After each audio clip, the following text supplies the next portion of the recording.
खबरों का सिलसिला आगे बढ़ाते हुए खबर शामिल करते हैं गुजरात बरीला शरीफ से नुमाइंदा खबर की दुनिया गुलाम मुर्तजा पोर्ट के मुताबिक अंजुमन तहफ्फुज़ ताजरान मार्केट कमेटी बरीला शरीफ का इजलास नवाज जनरल स्टोर बरीला शरीफ पर मुनक्कद हुआ, जिसमें बरीला शरीफ की ताजर बिरादरी ने बड़ी तादाद में शिरकत की। इस मौके पर बरीला शरीफ मार्केट कमेटी की सिलेक्शन की, जिसमें MD Chauhan cloth house Chaudhry Ali Jawad Chauhan को ताजरान बरीला शरीफ मार्केट कमेटी का सदर मुंतखब कर दिया गया कि चौधरी रफाकत पोर्ट को सीनियर नायब सदर, चौधरी जैद इकबाल हाटकार नायब सदर, मलक मोहम्मद नवीस स्क्रैप डीलर नायब सदर, मोहम्मद नवाज जनरल स्टोर वाले फनाज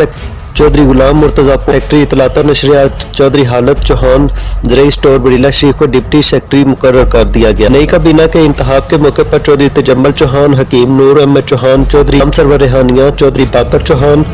हाफिज मोहम्मद इलियास मदनी, चौधरी असजद चौहान, चौधरी अमीर चौहान, मोहम्मद इलियास कपड़े वाले, मोहम्मद रियाज खारी, नासिर हुसैन फैजी, डॉक्टर फरमान चौहान के अलावा बरीला शरीफ की ताजर बिरादरी ने बड़ी तादाद में शिरकत की। इस मौके पर नए मुंतखब होने वाले सदर चौधरी अली जवाद चौहान ने तमाम ताजर बिरादरी का शुक्रिया अदा करते हुए कहा कि आप लोगों ने मुझ पर इत्मीनान करते हुए जो जिम्मेदारी सौंपी है, इंशाअल्लाह मैं आपके इत्मीनान पर पूरा उतरते हुए ऐसे तरीके जिम्मेदारी को निभाने की कोशिश करके लिए मेरे दरवाजे बरीला शरीफ की तमाम ताजर बिरादरी के लिए हर वक्त खुले हैं। किसी भी ताजर भाई को मेरे लायक कोई खिदमत हो, मैं हर वक्त हाजिर हूँ और इंशाअल्लाह हर फोरम पर आपके मामलात का तहफ़्फ़ुज़ किया जाएगा और किसी के साथ कोई ज़्यादती नहीं होने देंगे और इंशाअल्लाह मार्केट के तमाम मामलात को बेहतरीन तरीके से हल किया जाएगा।